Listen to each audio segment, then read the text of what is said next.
정치권 주요 뉴스 오늘은 현근택 더불어민주당 전 상근 부대변인 그리고 이준석 국민의힘 전 최고위원 두 분과 이야기 나눠보겠습니다. 어서 오십시오.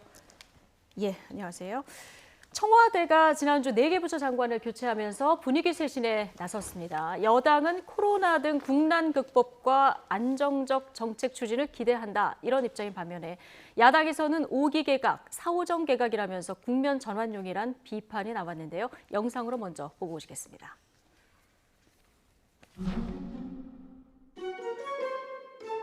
최근 전세 문제는 거시경제 여건, 가구 분화, 매매시장 안정 조치 등 구조적 요인이 복합 작용한 결과입니다.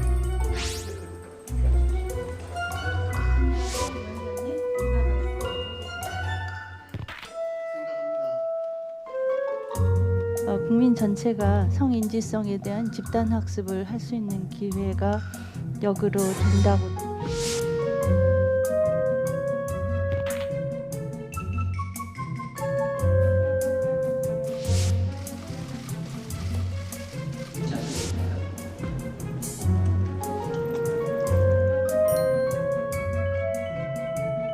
검찰 개혁하기 전까지는 그런 정치적 욕망, 야망 갖지 않기로 제가 맹세를 하고 있습니다.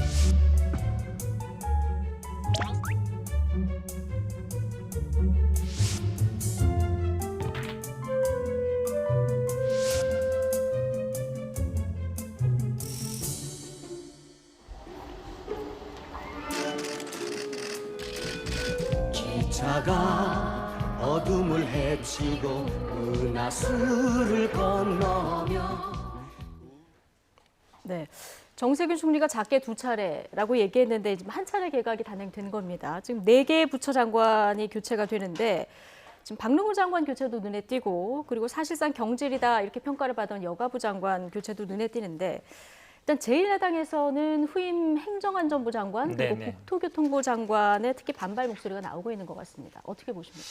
그러니까 뭐 전해철 장관 임명해서 뭐 선거 국면에 다가왔으니까 선거를 관리하려는 거 아니냐 이렇게 보는 것 같은데요. 뭐 우리 선거 관리 아시겠지만 물론 실무적인 거는 행안부가 합니다. 뭐 개표라든지 이런 거는 공무원이 하는데요. 실제로 선거 주관하는 건 선관위에서 합니다. 그리고 뭐 경찰을 어떻게 하느냐 하는데 제가 보기에 뭐 예전처럼 관권 선거가 이루어질 수 있는 건 아니에요. 최근에 한 10여 년간 이 선거 추세를 보면요. 관권 선거 문제가 아니라 대부분 금품 아니면 허위 사실. 예전에는 금품이었고 최근에는 허위 사실이어서 제가 보기에 뭐 장관이 어떻게 선거를 좌지우지할 수 있는 시대는 아니다라고 보고요. 예. 저는 오히려 그 전해철 내정자 같은 경우에도 법조인 출신이고요. 옛날 민정수석도 했거든요. 예. 지금 저도 뭐 주변에 경찰 분들 이렇게 만나 보면 이 검경수사권 조정이 되면 경찰이 이제 수사를 종결을 해야 됩니다. 불기소 이유 같은 거를 써야 돼요. 예전에는 그냥 의견서만 검찰이 전달하면 검찰이 작성을 했거든요.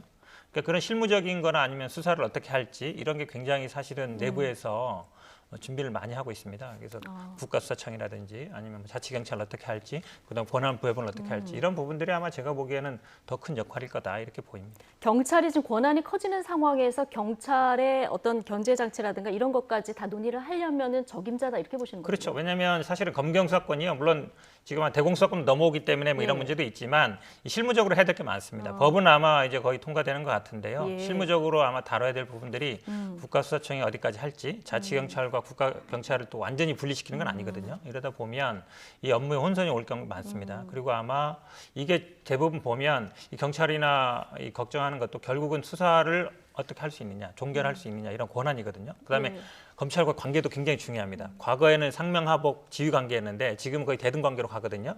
그렇게 본다 그러면 저는 아마 이 검경 수사권 문제라든지 아니면 경찰의 어떤 권한이라든지 이런 부분들에서 더 큰 역할을 할 걸로 보고 있습니다. 지금 야당에서는 선거 앞두고 친문 핵심 인사를 기용한 것이 맞느냐 또 하나하고 반대로 지금 경찰 권한이 커지는데 관할 장관인 행안부 장관을 전해철 장관으로 임명하는 게 맞느냐 이런 그 비판이 나오고 있는 것 같아요. 우선 이번 개각에 있어서 가장 큰 비판의 줄기는요. 결국에는 이제 지금 국민들의 비판이 거세지고 여론조사 수치도 낮아지다 보니까 개각을 서두른 것처럼 보이는데 그렇다면 문제가 되는 지점을 정확히 이제 해결해야 됩니다. 그런데 우리가 살을 빼려고 하는데 뭐 녹차 마시는 것도 좋고 무슨 뭐 운동하는 것도 좋고 하지만 야식을 줄여야 되는 거거든요. 근데 그거 빼고 다 하는 느낌입니다. 결국엔 이번 사태의 주 원인이 할 수 있는 추미애 장관의 거취 문제가 이번에 예. 유임으로 결정난 것에 대해 가지고 야당은 강력하게 규탄할 수밖에 없고요.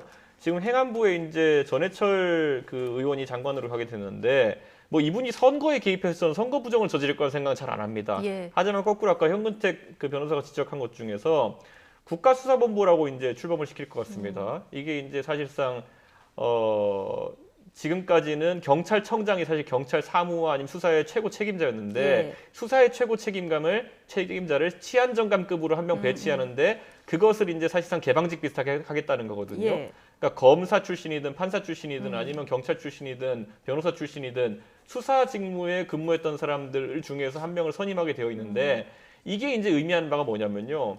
자, 우리가 검찰 개혁이라고 말하고 저희 야당에서는 검찰 장악이라고 하지만 이걸 하기 위해 가지고 검찰 조직 내에서 임명되는 총장이 아니라 그를 견제하기 위한 공수처를 만들려고 했던 것처럼 예. 저는 경찰 조직도 결국엔 지금까지 경찰청장은 경찰 내에서 승진하는 것이 일반화되어 있었습니다. 네네. 그렇기 때문에 그것을 어떻게 줄기를 건드릴 수가 없으니까 수사본부를 둬가지고 거기에 최고 책임자, 수사의 최고 책임자를 외부에서 이제 드리겠다는 것이거든요. 예. 전 이 기도 자체가 아까 현 변호사도 얘기했지만은 검경 수사권 조정으로 인해 가지고 수사 종결을 이제 경찰이 해야 되는 아주 중요한 역할을 하게 됐는데 예. 그것을 본인들의 입맛에 맞는 인사로 세우기 위한 시도 그런 얼개를 짜는 데 있어 가지고 이제 친문 진영에서 결국 전해철 의원이 그런 어떤 정무적인 능력이 필요했던 것이 아니냐 저는 그렇게 보고 있습니다. 그래서 이 부분에 대해 가지고 야당은 아마 강하게 좀 질의를 할 것 같습니다. 예, 수사권 조정으로 지금 수사 종결권을 경찰이 갖게 되는 상황인데, 자 이렇게 되면은 지금 우려하시는 부분이 공수처하고 비슷한 그 맥락으로 국가수사본부도 가지 않겠느냐. 이런 국가수사본부가 우려를 수사에 지금? 대해서 모든 종결권을 가지게 된다 그러면은 예. 그 인사가 만약에 공수처장처럼 외부에서 비슷한 추천위원회를 통해서 임명된다면은 여권이 장악하려고 한다는 의도를 의심할 수밖에 없습니다. 모든 걸 예. 이제 음모론으로 몰아가고 있는데요. 사실은 이제 경찰의 업무를 이제 자치경찰, 그러니까 일반 행정, 지역이라든지 치안이라든지 이런 부분과 수사 부분을 어느 정도 사실 분리돼 있습니다. 지금도 보면 정보하시는 분은 정보하시고요. 그다음에 뭐 경비하시는 분은 경비하시고 수사하시는 분들이 예. 있는데 이거를 사실 어찌 보면 국가경찰과 자치경찰을 구분하게 되면 구분할 수밖에 없거든요. 근데 경찰청장은 사실은 그거를 다 포괄 하는 자치경찰과 국가경찰을 포괄하는 범위이기 때문에 지금 말씀하신 것처럼 이거를 뭐 큰 틀에서 그동안 논의가 되온 거예요. 논의가 예. 되온 거기 때문에 이거를 장악 의도다 이렇게 하는 건 좀 오버한 것 같고요. 제가 보기에는 아마 당장에 뭐 이거를 외부 인사를 안 친다든지 아니면 말하는 것처럼 여권의 인사를 안 친다든지 그런 건 아닐 예. 것이다. 왜냐하면 기본적으로 만들어가는 과정이기 때문에 결국은 아마 제가 보기에는 미국의 FBI 같은 걸 생각하시면 된다고 봐요. 예. 그러니까 수사를 전문으로 하는 국가기관이라고 보시면 되는 것이지 그거를 가지고 그 임명 과정에서 아마 뭐 검증을 하겠죠 당연히. 예. 근데 그거를 뭐 장악 의도다 하는 건 제가 예, 보기에는 개혁하는 과정이니까 좀 지켜보면 될 거다. 네네. 예. 지금 여야 시각이 가장 갈리는 지점은 역시 지금 김현미 국토부 장관의 교체가 아닐까 싶은데요. 청와대에서는 경질성 교체는 아니다 이렇게 얘기를 하고 있습니다만 최근에 뭐 여론조사를 보면은 그 민심에 부정적인 영향을 미친 부분의 가장 1순위가 부동산이거든요. 그렇죠. 예. 네, 뭐 인정할 수밖에 없죠. 부동산 대책이 20번 이상 나왔는데 어쨌든 뭐 많이 오르고 있고 특히 최근에 이제 전세란이 굉장히 심해지고 있기 때문에 그런 부분이 저는 반영됐다고 봅니다. 근데 이런 부분이 있는 것 같습니다. 아마 김현미 장관 같은 경우에는 정치인이었거든요. 당직 생활도 오래 하고 그래서 정치인이어서 아마 부동산이라든지 이런 부분에는 좀 전문성이 좀 약했던 게 아닌가라고 네. 보고 아마 지금 새로 내정된 변창흠 후보자 같은 경우에는 뭐 쭉 이제 뭐 도시계획 전공도 하시고 그다음에 예. 쭉 이쪽 분야에 있었거든요. 시정연구원이나 뭐 SH나 LH에 있었으면 그래도 부동산 전문가인 건 맞는 것 같다라고 보고요. 아마 많은 분들이 지금 궁금해하는 게 그러면 어떤 뭐 공급 정책이 나올 것이냐 이 부분에 가장 관심을 갖는 것 같아요. 특히 그렇죠. 수도권 예. 내에서 어떻게 나올 것이냐. 예. 그러니까 제가 봐도 아마 뭐 재개발은 모르지만 재건축을 뭐 전폭적으로 풀어주기는 쉽지 않은 상황이다. 왜냐하면 집값 뭐 계속 지난번에 네. 논의했습니다만 강남 재건축 풀어줬을 때 항상 부동산이 폭등했거든요. 네. 지금도 굉장히 어찌 보면 굉장히 뜨거운 상황이 있는데 쉽지 않은 상황인데 아마 공공임대주택을 계속 강화하는 쪽으로는 예전부터 계속 논의해왔기 때문에 그런 방향으로 제가 보기에 공급 대책, 지금 현재 전세란 예. 이런 데 해결책을 제시할 걸로 보고 있습니다. 예, 김현미 장관 후임으로 지금 말씀하신 대로 도시계획 전문가 변창흠 한국토지공사 사장이 지명이 됐는데요. 이 변 후보자를 둘러싼 여야의 시각은 엇갈리고 있습니다. 어쨌든 국민들의 가장 큰 관심은 그래서 앞으로 부동산 정책 방향 어떻게 될까? 부동산 시장은 안정될까? 이 문제일 텐데요. 자, 변 후보자의 과거 논문 또 발언을 통해서 유추해 보시죠. 박광렬 앵커가 정리해봤습니다. 네, 과연 집값 잡을 구원투수가 될 수 있을까요? 이 변창흠 새 국토부 장관 내정자 그동안의 글과 발언을 통해서 평소 소신 그리고 향후 정책 방향까지 전망해 보겠습니다. 네, 이 변 내정자가 공급 전문가다 이런 일부 언론 보도가 있었는데 결론부터 이야기하면 무분별한 재건축, 재개발 규제 완화에는 부정적인 입장입니다. 과거 뉴타운 사업에 대해서 개발이익 환수 장치가 작동하지 않으면서 집값만 올렸고 또 저렴한 임대주택 멸실만 초래했다 이렇게 책을 통해서 언급하기도 했습니다. 대신에 이 집값 안정화 대책으로 이 변 내정자가 줄곧 강조해 온 것이 있습니다. 공공자가주택, 좀 생소한 이름일 텐데 이게 이 토지 소유권은 정부가 갖고 정부가 분양하는 대신에 이 토지 임대료를 내거나 또 주택을 일정 기간에는 팔 수 없게 하고 만약 불가피하게 판다면 LH 같은 공공기관에만 팔 수 있게 제한하자는 겁니다. 분양가는 저렴해지고 집값 상승은 최대한 막을 수 있다는 취지인데요. 변 내정자가 과거 논문과 저서에서 이 도입 필요성을 여러 차례 언급하기도 했습니다. 네, 다만 제대로 시행되려면 과거 사례를 되짚어볼 필요도 있습니다. 지난 2007년 비슷한 시범 사업이 이 반값 아파트라는 이름으로 추진이 됐는데 최종 경쟁률 0.15대 1이라는 결과를 낳았습니다. 당시 법을 발의한 건 한나라당 홍준표 의원 또 당론으로 정한 한나라당, 정부 여당 사이의 책임 공방까지 일 정도였습니다. 분양가를 주변 시세 대비 반값 이하로 대폭 낮출 수 있는 법적 근거와 제도적 장치를 마련하지 않은 채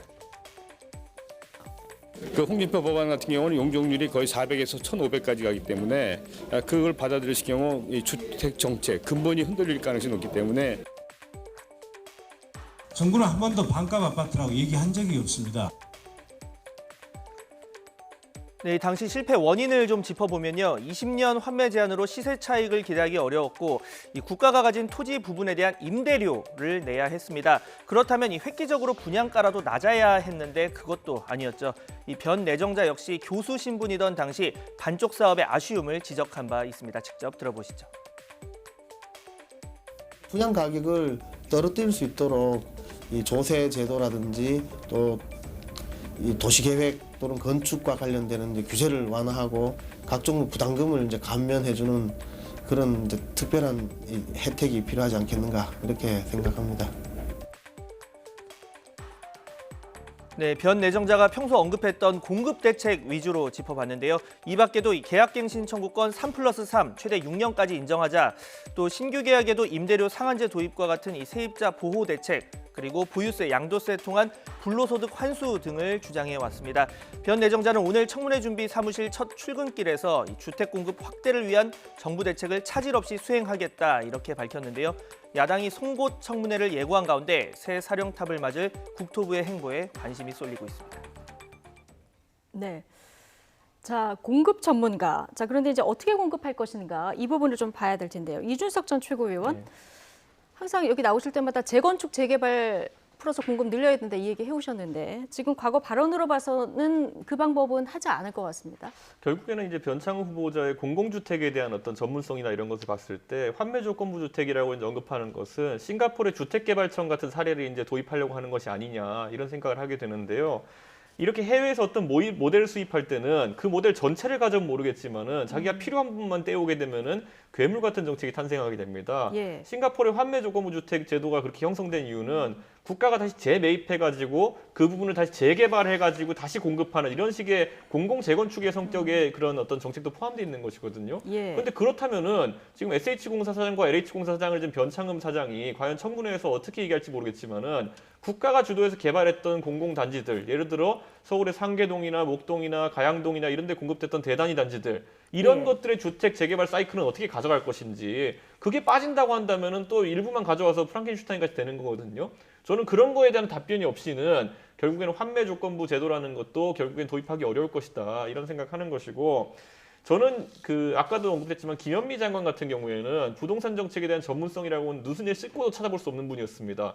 자기 집값도 모르는 분이었어요. 그렇기 때문에 저는 이번에는 오히려 변창흠 후보자 같은 경우에는 본인의 철학이 있기 때문에 예. 그 철학이 문재인 정부가 만든다면은 청문회에서 철저하게 검증할 필요가 있다. 왜냐하면은 사실 공공주택 공급하겠다라고 문재인 정부에서 계속 얘기했지만은 현실성 없는 대안들만 나왔거든요. 네. 예를 들어 여기 상암동만 하더라도 이 상암동 저 옆에 보면은 랜드마크 타워 짓겠다고 했던 그 상업용지를 갑자기 주택용지로 전환해가지고 임대주택을 공급하겠다. 이렇게 무분별하게 좀 나온 대책들이었는데 그게 아니라 옛날에 우리가 노태우 정부 시절에 주택값 잡기 해가지고 30만 원 공급 대책, 50만 원 공급 대책 이런 것들을 현실성 있게 내놨던 것처럼 이제는 그러면은 옛날처럼 뭐 논밭을 아파트로 만들 수 없는 상황 이상 도심지에서 어떻게 수만 채, 수십만 채 주택을 원활하게 공급할 건지 해가지고 정책적 대안을 만들어서 이제 설명해야죠. 예. 예.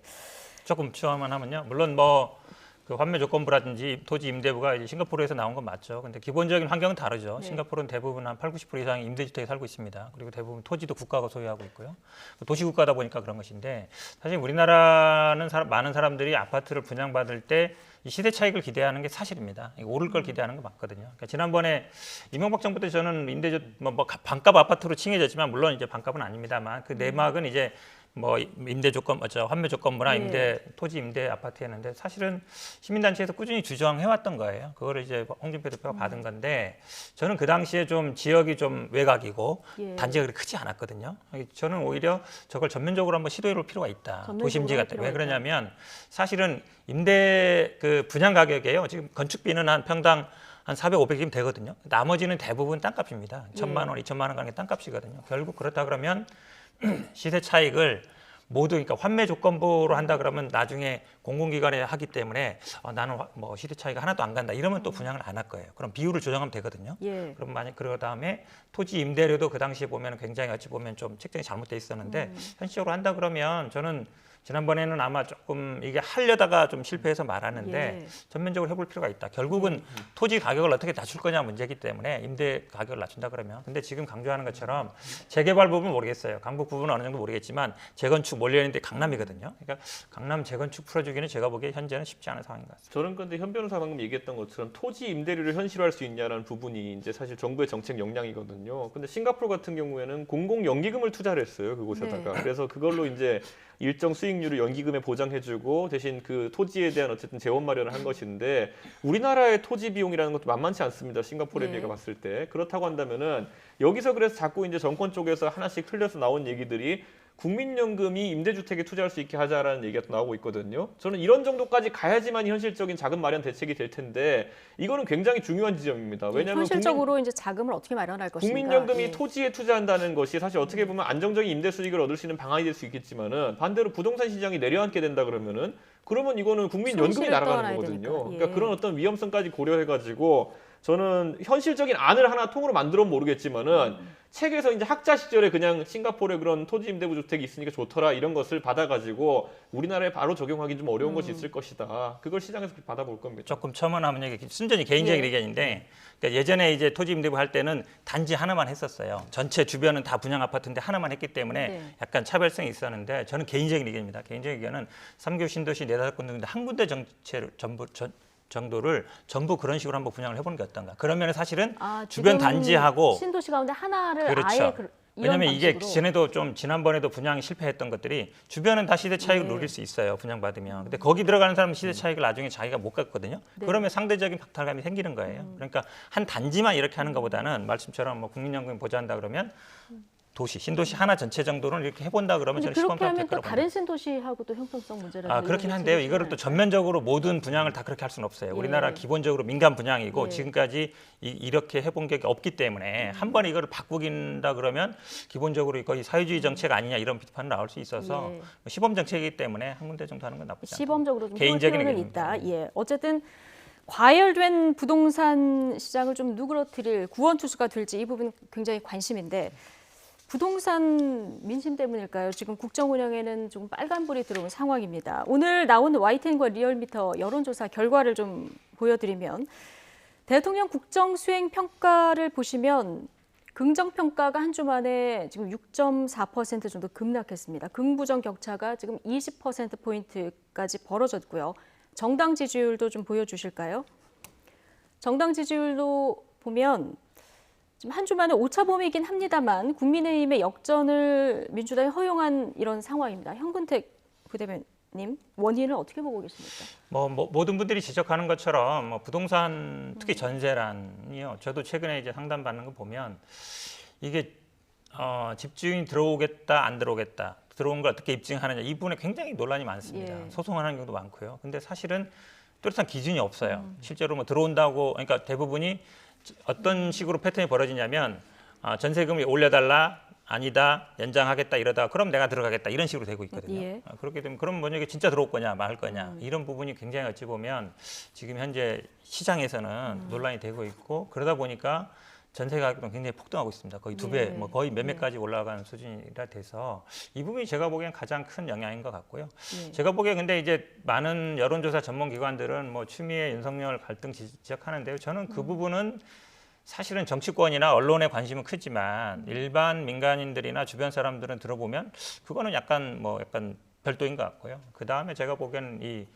코로나 지금 국면에서 특히 이제 중소상인들이나 특히 이제 자영업자들 예. 굉장히 지금 어렵습니다. 9시 못 하고 이러다 보니까 주요 상권이라든지 저도 주변에 보면은 이제 폐업하는 분들 굉장히 많거든요. 그러니까 중소상인들이 어쨌든 경제가 어려운 부분 예. 저는 그래서 부동산, 경제 이런 두 가지 요인이 가장 크다고 보고 집 있습니다. 구하기 어려운 이런 민심 플러스 코로나 최근의 상황이 오늘도 600명대가 나왔는데 이 상황이 조금 영향이 있었을 것이다 이렇게 보셨습니다. 어떻게 진단하고 계십니까? 그러니까 지난주에 지지율이 갑자기 내려갔느냐라는 거는 저희가 여기 앉아가지고 지난주에 그럼 대통령이 잘한 게 뭐냐 한번 생각난 게 없으면 당연히 내려가는 겁니다. 그런데 그 상황 속에서 방역이라는 것은 결국에는 그 전까지는 뭔가 그 방역의 원인을 돌릴 집단, 신천지라든지 아니면 광화문 집회라든지 이런 것이 있을 때는 그곳을 집중 타격해가지고 위기를 모면했다 할 수 있겠지만은 이번에 3차 확산 같은 경우에는 아무 곳에도 지금 책임을 돌리지 못하고 있습니다. 결국엔 지금 정부가 그런 상황 속에서 방역에 대한 책임을 떠안고 있는 것도 사실이고요. 예. 그리고 부동산 문제도 방금 언급했지만은 결코 잡힐 기미가 보이지 않는 상황 속에서 김현미 장관의 마실수, 빵투아네트라는 말을 들었죠. 그 마실수까지 이어졌고요. 저는 그렇기 때문에 이 하락구 측면이 좀 이어질 것이다 이런 생각을 하는 게 반등을 하려면 아까 추윤 갈등 그것부터 풀어야 되는데 지금 대통령께서 사실 거기에 대해서 관망을 하겠다 결과에 속단하지 않겠다 오히려 이런 자세를 갖고 계세요. 예. 그렇기 때문에 전 대통령께서 이 문제를 주도적으로 해결할 의지가 없으시다면은 아마 국민들의 실망감은 커질 것이다 이렇게 보는 거고요. 저는 지난주 내내 대통령께서 현안에 대해서 별 말씀이 없으시길래 굉장히 바쁘시거나 또 어디 아니면 잠시 과로로 쉬고 계신가 이랬더니만은 오늘은 갑자기 또 뿅 나타나셔가지고 그 방역에 군이랑 경찰이랑 다 투입해라 이렇게 얘기하시더라고요. 그러니까 이 필요할 때만 나타나는 모습에 대해서도 이제 국민들이 아마 좀 의구심을 가지지 않을까 이런 생각을 합니다. 지난 주말부터 코로나 상황이 좀 심각해진 측면이 있어서 이런 그전에도 측면에서 사실 많은 메시지를 전문가들 내는 심각하다고 예측했고요. 저는 코로나 못지않게 추윤 갈등에 대한 중재도 그렇고 부동산 문제도 그렇고요. 대통령께서 훨씬 국민들이 관심 가질 만한 주제에 대해서 적극적인 행보를 하실 것을 국민들은 기대하고 있다 이렇게 봅니다. 예. 지금 이준석 최고위원이 여러 가지 원인을 짚어주셨는데 그 중에 하나가 이제 추미애 그리고 윤석열 검찰총장의 갈등 문제를 찝어주셨습니다. 지금 정치권에서는 여야 대리전 양상까지 지금 두 분 말씀 들어보면 느끼시겠지만 벌어지고 있는 상황인데 이 두 분 거취에 대해서 국민 여론을 물어본 그 여론조사 결과가 있거든요. 한번 보여주시죠. 일단 추미애 장관, 윤석열 총장의 사퇴 방안에 대해서 국민들의 여론을 물어봤더니 추미애 장관만 사퇴가 44.3%, 그리고 윤 총장만 사퇴가 30.8%, 둘 다 사퇴가 12.2%, 둘 다 사퇴할 필요가 없다가 5.4%. 자, 이렇게 나왔습니다. 두 분 중에 누가 높고 낮고 이걸 떠나가지고 둘 다 사퇴 필요 없다가 5.4%밖에 안 됩니다. 어떻게 보십니까? 여론이 안 좋은 건 사실이죠. 예. 지금 어찌 보면 오래 가고 있고요. 이게 국민들이 보기에는 정치적으로 해결했으면 좋겠는데 법적 공방으로 가고 있어서 한마디로 얘기하면 이제 야당에서 얘기하는 거는 추미애 장관 해임해라는 거죠. 왜냐하면 윤석열 총장은 해임할 수 없기 때문에 자진해서 물러나지 않는 한. 예. 그런데 사실은 지금은 저희가 보기에도 어쩔 수 없는 상황인 것 같습니다. 왜냐하면 여론 환경도 좋지 않고요. 지금 아마 대부분이 예전에 특수수사 할 때처럼 검찰발 특히 추미애 장관 측의 불리한 보도들이 거의 실시간으로 나오고 있어요. 뭐 또 검사들이 또 집단 반발하고 있고요. 뭐 사실은 근데 이제 이런 부분도 있습니다. 검사들의 또 공무원이거든요. 공무원인데 집단 행동 안 되게 돼 있습니다. 처벌 규정도 있는데 이런 부분 지적하는 언론 별로 없습니다. 그러니까 언론 환경이 안 좋은 건 맞는데 저희들은 뭐 저희 당 입장에서는 이게 지금 검찰 개혁 과정에 불가피한 상황이다 보고 있고요. 아마 뭐 공수처법 개정이라든지 이런 부분들은 개혁 과제를 차근히 해나가는 수밖에 없다. 그래서 지지를 받는 방법밖에 없다고 보고 있습니다. 예, 검찰 개혁 과정에서 불가피한 상황이라고 보셨는데요. 저는 이제 검찰 개혁이라는 구호 자체가 이미 퇴색한 지 오래다. 이 검찰 개혁이 뭔지 구호로 살아 있을 때는 그냥 경제 살리기 같은 거예요. 경제 살리기에 반대하냐 선악으로 몰아버리거든요.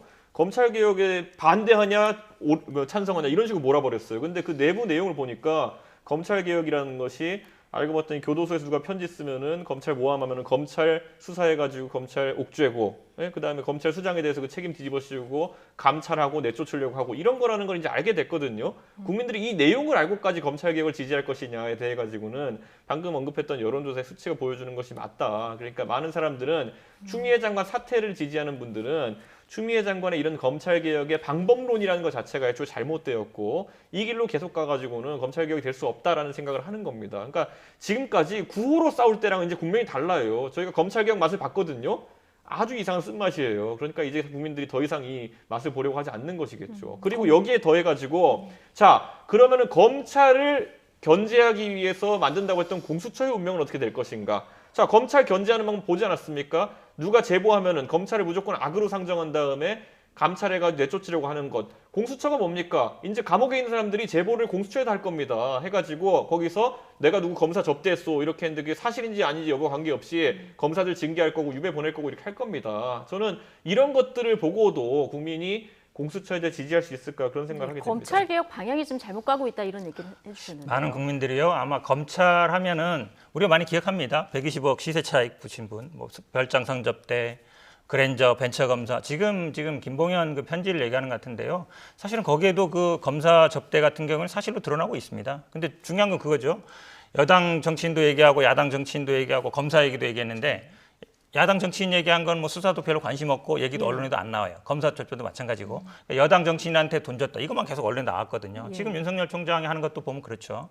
그러니까 강기정 수석이 뭐 돈 받았다 이렇게 나왔을 때는 검찰 굉장히 뭐 수사를 하고 관심이 있었는데 지금 야당 정치인이나 아니면 사실은 지금 뭐 교도소에 있는 분이 했다 그러는데 사실은 그런 분들 얘기 듣고 강기정 수석 돈 받았다는 얘기로 언론에 나오는 거예요. 그런 분들이 사실 또 증언하는 거고. 근데 그 사람이 똑같이 야당 정치인도 얘기하고 똑같이 검사 얘기도 했는데 편파적으로 하는 것이죠. 그런 게 문제는 그런 부분들은 제가 보기에 그 한 사람 공격할 게 아니고요. 지금 아마 제가 보기에 조만간 기소할 것 같은데 검사들이 그 술접대는 아마 사실로 드러나고 있는 것 같습니다. 여러 가지 이제 변수들이 있는데 어쨌든 검찰 개혁하고 있는 과정에서 이 두 분의 거취 문제가 더 부각되는 이런 측면이 있어서요.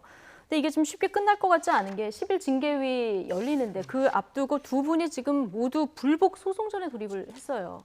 어떻게 보세요? 이게 제가 보기에는 이게 저는 나올 때마다 얘기하는데요. 이 법적인 절차를 너무 정치적으로 해석할 필요가 없다. 왜냐하면 지난번에 집행정지도 보통 행정소송에 집행정지 받아주거든요. 80, 90% 받아주는데 받아줬으니까 뭐 윤석열이 이겼다. 이렇게 해석할 필요 없다고 보고요. 저는 아마 이 헌법소원도 마찬가지로 봅니다. 헌법소원의 집행정지는 또 받아주는 경우가 1% 미만이에요. 거의 안 받아줍니다. 그러니까 만약에 이걸 뭐 안 받아준다 해서 또 윤석열이 뭐 일단 정리를 좀 해보면 추미애 장관이 그 항고한 거는 직무배제 효력정지 판결에서 그거에 대해 즉시한 거죠. 항고를 한 거고요. 윤석열 총장이 낸 거는 징계를 청구한 사람이 법무부 장관인데 징계위원 구성하는 게 맞느냐 이거 좀 가려달라. 이게 이제 헌법소원을 냈고 그 내려질 때까지 오래 걸리니까 가처분 신청까지 낸 이런 상황인 거죠. 그렇죠. 그러니까 뭐 그 직무 배제에 대한 집행정지에 대해서 즉시 항고한 거 이 부분은 사실은 실익은 크지 않습니다. 받아주는 경우도 많지 않고 시간도 걸리고요. 즉시 항고한다고 해서 그 집행정지 효력이 없어지는 것도 아닙니다. 그러니까 지금 법적인 다툼인 거 보고요. 지금 아마 윤석열 총장이 이제 저는 뭐 여론전이라고 봅니다. 이게 사실은 많은 분들이 들으면 징계 청구도 하고 그다음에 구성도 하고 편파적이지 않느냐라고 볼 수 있는데요.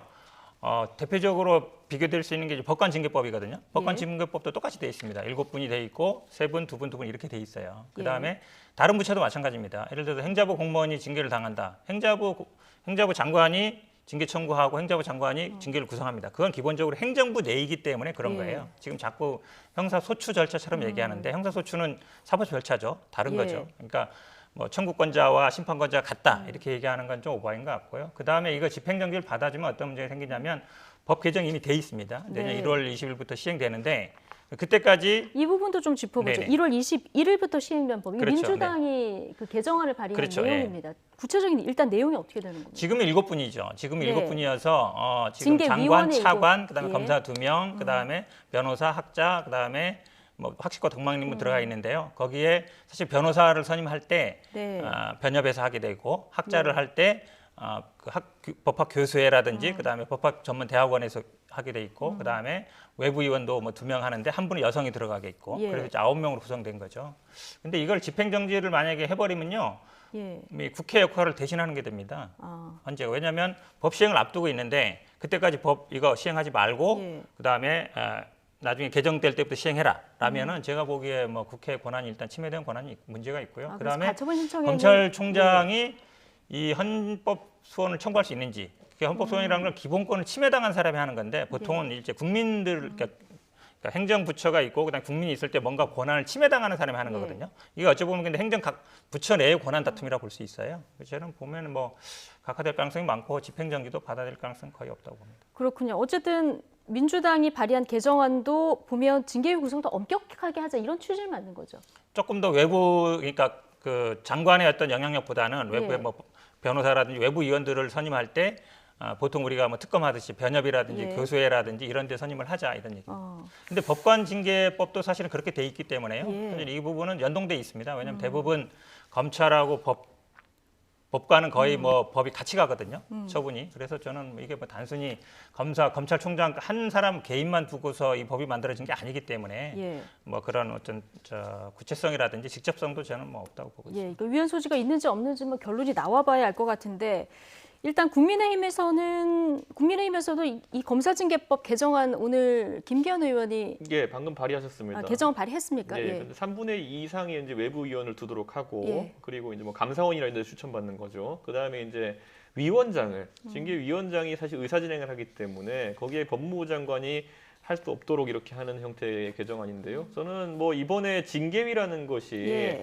이렇게 공정성 시비가 있다고 한다면은 법이 어떤가와 관계없이 추미애 장관이 본인이 옳다고 생각하면은 정말 중립적인 징계위를 구성하는 것이 뭐 정치인이 원래 그런 거 아니겠습니까? 정치인의 장점이라고 한다면은 국민 여론을 살펴가지고 거기에 따라 움직이는 것일 텐데 예. 여론을 살펴서 지금 징계위에 구성해 있어가지고 본인이 얼마나 신중해야 되는지를 좀 알았으면 좋겠습니다. 법 개정이니 뭐 헌법 소원이 이런 것들은 시일도 걸리고 사실 이번 징계위 예. 시한 전에 뭔가 결과가 나오긴 어렵습니다. 그래서 아까 전 현 변호사가 말한 것처럼 이 법률 다툼이라는 건 양측의 기싸움에 가까운 것이고요. 예. 아무리 법이 얼기설기 얽혀 있어도 그걸 집행하는 사람의 마음이 올바르면은 결과가 올바르게 나오게 되어 있습니다. 네. 그렇기 때문에 추미애 장관이 지금 본인에게 제기된 의혹들 그리고 이번에 사실 보면은 이용구 차관 같은 경우는 지명되자마자 바로 공정성 시비를 불러일으킬 수 있는 그런 네. 단체 채팅방에서의 부적절한 대화가 있지 않았습니까? 이런 것들에 대해 가지고 장관이 오히려 따끔하게 일침을 한다든지 이런 예. 모습이 나온다 그러면은 추미애 장관이 아무리 윤석열 총장과 갈등 관계가 있다 하더라도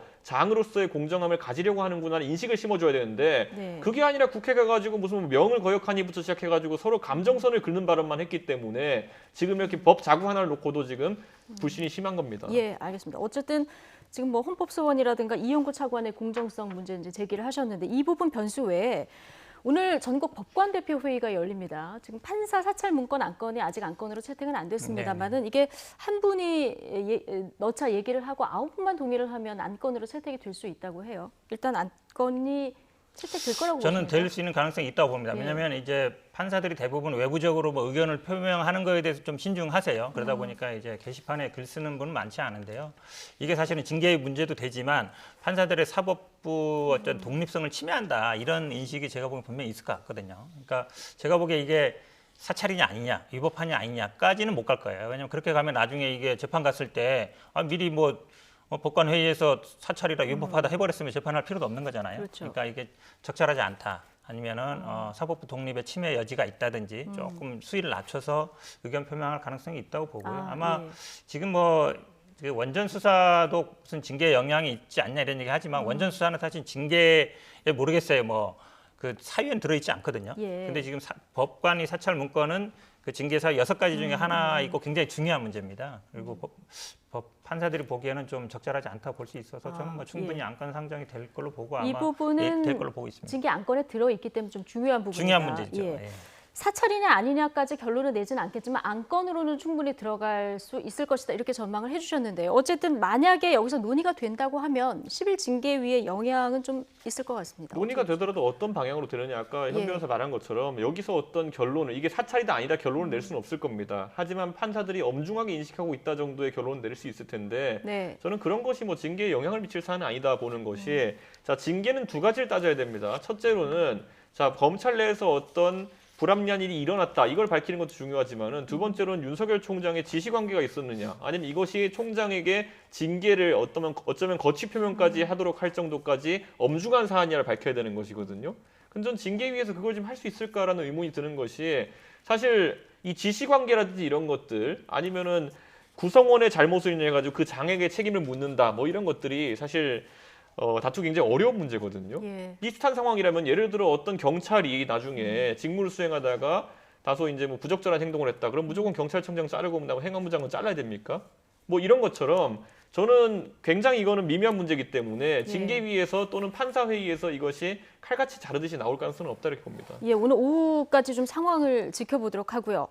자, 이런 가운데 국민의힘은 법무부가 지난해 김학의 전 법무부 차관의 출국 정보를 177차례나 불법 사찰했다. 자, 이런 주장을 들고 나왔습니다. 여당은 왜 국민의힘이 김학의 전 차관까지 감싸고 도냐 이런 비판을 내놨는데요. 같이 듣고 오시죠. 법무부가 법무부 일선 공무원들을 동원해서 공직 공무와 관련이 없는 민간인 김학의 전 법무부 차관의 실시간 출국 정보 등을 100여 차례 이상 불법으로 뒤졌습니다. 법무부 직원들이 국가의 중요 정보통신망 가운데 하나인 출입국 관리 정보 시스템을 불법으로 이용한 것만으로도 중대한 범죄 행위입니다.